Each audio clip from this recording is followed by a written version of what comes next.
Selamat siang orang baik. Hari ini Garda Nusantara berada di kantor BPBD Kabupaten Natuna. Kita akan berbincang dengan Kepala Pelaksana BPBD Kabupaten Natuna, Bapak Raja Darmika.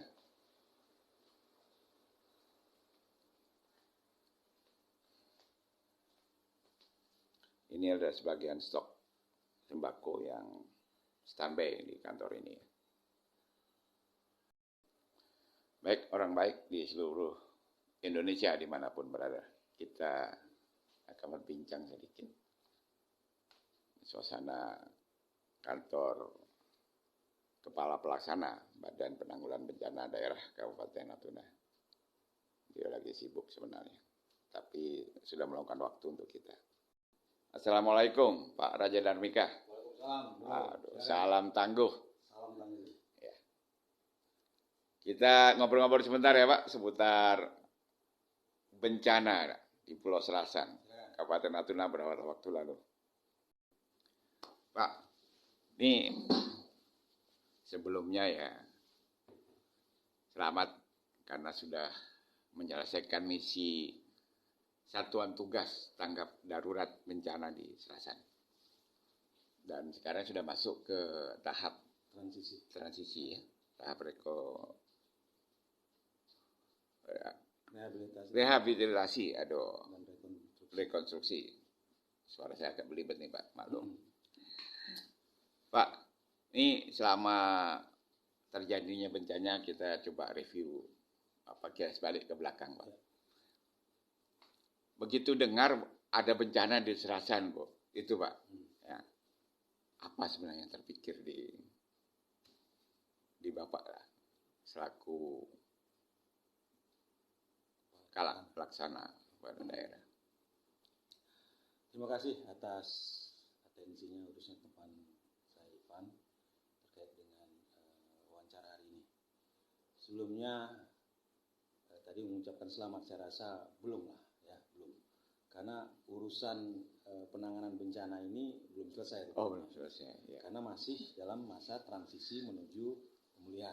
Siap, ya. Oke. Nah, jadi masih harus kita tangani masalah yang krusial, yang penanganan pasca bencana ini. Selain pengungsi, mereka juga belum punya rumah dan banyak hal lagi pasca bencana yang harus kita pulihkan terkait dengan kegiatan rehabilitasi dan rekonstruksi.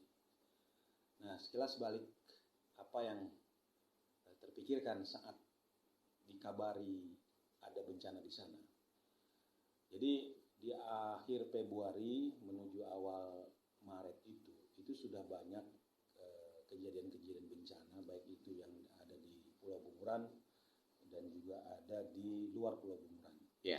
Antisipasi kita waktu itu kan cuaca ekstrim. Betul. Curah hujan yang begitu tinggi sehingga kita mengeluarkan beberapa surat kewaspadaan kepada camat-camat agar mereka lebih waspada terkait dengan kejadian bencana yang diakibatkan oleh cuaca ekstrim dan curah hujan yang sangat tinggi. Iya, sebentar. Perlu saya tambahkan. Sebenarnya pada waktu itu, sejak awal Februari ya, tepatnya tanggal 28, itu kita ini dilintasi yang namanya badai vortex Borneo, Pak. Sayangnya, ya komunikasi ini tidak nyambung, belum nyambung lah dengan kondisi kita, dan kita mungkin juga belum tahu ya. Saya pun tahunya sudah tahu, saya sudah sampaikan, tapi kan kita belum chemistry gitu. Jadi Pak, Natuna rupanya itu rawan. Rawannya apa? Ternyata bukan kayak di Jawa gitu. Kalau di Jawa itu kan gempa, ya kan, atau banjir yang sering kita lihat. Tapi Natuna itu lebih rawannya itu adalah, betul kata Pak Bupati, cuaca ekstrim. Nah, cuaca ekstrim itu lebih kepada begini. Ternyata Laut Natuna kita ini, Laut Natuna Utara, sampai perbatasan dengan Laut Cina itu adalah tempat munculnya badai. Dan sering melintas. Ya, termasuk yang kemarin itu adalah melintas badai vortex Borneo itu. Itu melintas munculnya dari atasnya Natuna ke Semenanjung Malaya, itu makin membesar badainya. Badai itu lewat Pak, sampai ke Kalimantan. Dia luruhnya di Kalimantan. Nah, tepat ketika tanggal 6 itu pas di atasnya Serasan. Nah itulah yang membuat bencana longsor. Rupanya ini Pak, kenapa? Saya dapatkan ilmu ini dari keterangan ahli klimatologi BRIN kita. Itu Dr. Emma Yuliastin yang jelaskan di Twitternya. Dan itu saya ikuti terus sampai hari ini. Jadi Indonesia itu ternyata tempat munculnya banyak badai. Ya, setelah itu Pak, disusul dengan badai Herman. Itu lebih besar lagi. Meskipun terjadinya di Samudra India. Tapi bibitnya yang dari Serasan ini. Lari ke sana. Bergabung dengan badai yang disebut Squalene. Nah itu gabung antara vortex dengan Squalene ini membentuk yang namanya badai Herman. Menghantam Australia. Luruh. Nah kemudian itu luruh, tumbuh lagi. Badainya di mana? Di Maluku Pak. Mereka menyebutnya badai 18S. Nah sampai hari ini badai itu sedang berlangsung. Tetapi tidak di tempat kita. Tapi ternyata lebih banyak berada di Maluku, NTB. Karena dia nanti juga menghantam Australia. Hari ini di tempat itu naik statusnya dari level 1 ke level 4 menuju super badai. Jadi mantapnya luruhnya nanti di Australia. Nah ternyata badai-badai ini itu ada sumbernya. Apa itu sumbernya? Pemanasan global. Jadi ketika suatu kawasan air laut itu panasnya naik, muncullah bibit badai itu. Di mana? Nah Natuna ini rawan. Kenapa? Lautnya lebih besar. Karena berada lautnya itu di laut kita ini, Laut Natuna Utara dan Samudra Hindia. Jadi badai itu munculnya di 3 tempat. Natuna, Laut Natuna Utara, Samudra Hindia sebelah sebelah baratnya ke Pulau Kalimantan dan sebelah selatannya Pulau Jawa dan Arafuru, Laut Banda itu berada karena dengan Samudra Pasifik Pak. Jadi ketiga laut besar ini itulah yang memicu munculnya badai. Kenapa? Pemanasan global lah pemicunya. Jadi anyway, maka saya cukup prihatin juga dengan kondisi itu dan kita juga harus lebih waspada karena ternyata Natuna itulah sumber bencananya. Nah terkait yang Serasan tadi Pak, ketika Bapak terpikir bahwa wah ini ada bencana nih, berapa banyak BPBD mengirimkan tenaganya ke Serasan di awal itu Pak? Jadi saya lanjutkan tadi ya, terkait dengan kejadian bencana yang sudah kita kasih peringatan dini lah kepada pihak-pihak kecamatan. Nah itu saya masih ingat di tanggal 3 Maret itu sudah ada hujan dengan intensitas tinggi, ada di Serasan, kemudian mulai banjir, kemudian puncaknya itu tanggal 5. Tanggal 5 ada korban banjir, 1 ya? Ya kan, kalau nggak salah ada juga beberapa rumah yang memang banyak rumah yang tergenang waktu itu, tergenang air hujan yang cukup deras gitu kan. Nah itu kan sebenarnya sudah merupakan tanda-tanda longsoran terjadi. Nah sehingga di tanggal 6 itu malah hujan pun masih berlangsung, masyarakat gotong royong. Nah disitulah yang menurut saya itu perlu suatu edukasi lah, bahwa ciri-ciri yang terjadi secara nyata seperti sungai yang keruh, kemudian air lah, lumpur, air yang turun kan? Gitu ya. Kan nggak harus sungai itu ya Pak ya. Itu sudah merupakan tanda-tanda terjadinya longsor di atas. Nah, informasi itu simpang siur karena di pagi itu terjadi longsor di Air Nusa tanpa ada korban jiwa waktu itu. Karena komunikasi kita putus, kami dapat informasi kejadian bencana yang ada korban jiwa waktu itu, korban 50 orang lebih meninggal katanya kan. Nah, itu saya cari informasi dan saya tidak mau menyatakan bahwa itu iya. Kami bilang kami masih mencari informasi sehingga Pak Bupati waktu itu telepon jam 12, kami siap-siap jam 3 dan waktu itu kami menurunkan 17 orang yang berhasil siap sedia berangkat tim aju pertama ya, tim beraksi cepat. Tim aju pertama ini tidak seluruhnya ya, artinya seharusnya kan tim-tim tertentu yang kita tugaskan, tapi karena waktunya mepet jadi hanya 17 orang dengan berbagai macam kekurangan dan kelebihannya. Jadi 17 orang ditambah lagi dari TNI, Basarnas, OPD yang juga berhasil mengikuti.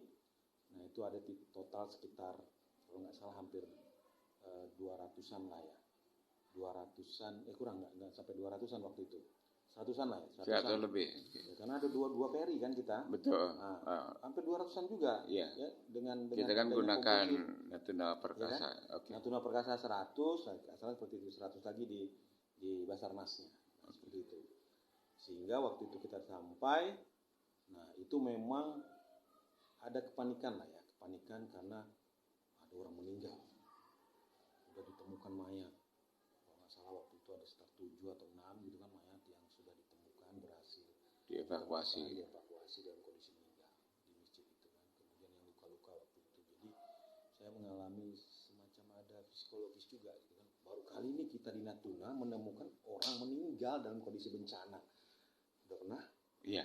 Kita belum pernah kan? Ya untuk Natuna, kalau tempat lain sudah. Tempat lain. Kita di Natuna. Di Natunanya memang itu bagi ini yang saya suatu pertama. hal yang merupakan shock sendiri gitu melihat orang luka di PLBN itu. Nah, kemudian ditambah lagi kondisi di sana sinyal memang sulit.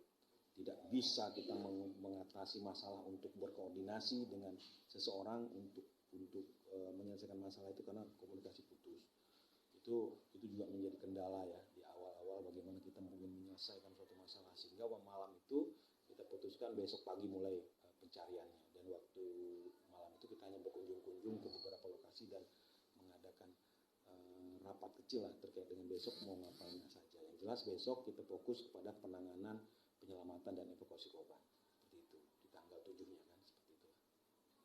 Jadi tim mengumpulkan data awal di hari pertama kedua ya, dan kesulitan komunikasi karena memang komunikasi seluler waktu itu blank ya, Telkomsel terutama dan beberapa daerah saja yang ada, dan itu pun tidak bisa komunikasi data 4G. Nah, kita cuma hanya bisa SMS. Iya betul. Kenapa? Karena saya juga mengalami Pak. Kan kita juga punya tenaga relawan di sana.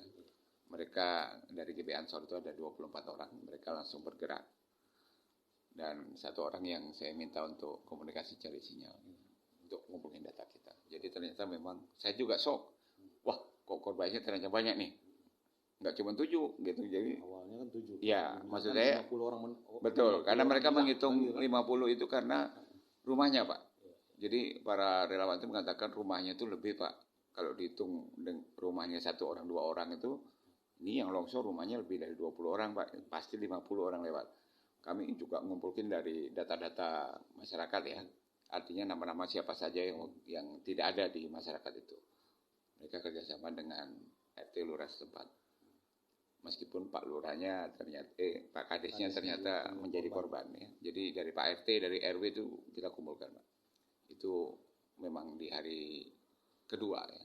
Kita pasca bencana. Kemudian saya minta mereka juga fokus untuk membantu ngumpulin tim kerja agar bisa membantu dimasak. Karena saya pikirkan segitu banyak orang siapa yang kasih makan gitu ya. Petugas juga banyak. Ya, jadi saya instruksikan ya tim cari kerja.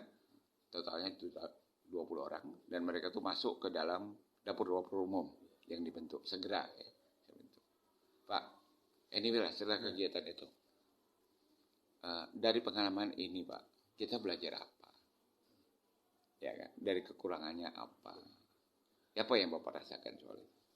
Pertama, dari kejadian bencana ini yang harus kita evaluasi adalah tim dan data.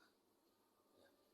Tim pertama, orang yang harus datang ke sana itu memang harus orang-orang yang punya kemampuan untuk apa dan bertanggung jawab terhadap apa. Siap, betul itu. Kalau saya datang ke sana misalnya, sebagai apa? Misalnya sebagai tim data, maka fokuslah mendata sehingga didapatkan data-data yang valid dan dapat dipertanggungjawabkan. Ya, data itu untuk supaya timnya bisa bekerja. Ya, betul. Kemudian yang kedua adalah tim yang datang ke sana itu bukan hanya tim penyelamatan dan evakuasi. Betul. Tapi ada beberapa tim yang harus kuat. Contoh misalnya tim data salah satunya. Bagaimana menghimpun data. Kemudian tim medis, ya kan? Bagaimana menangani orang-orang yang luka. Kemudian bagaimana orang-orang yang mengalami shock seperti itu. Kemudian tim yang menangani masalah pengungsi, rumahnya hancur, Iya.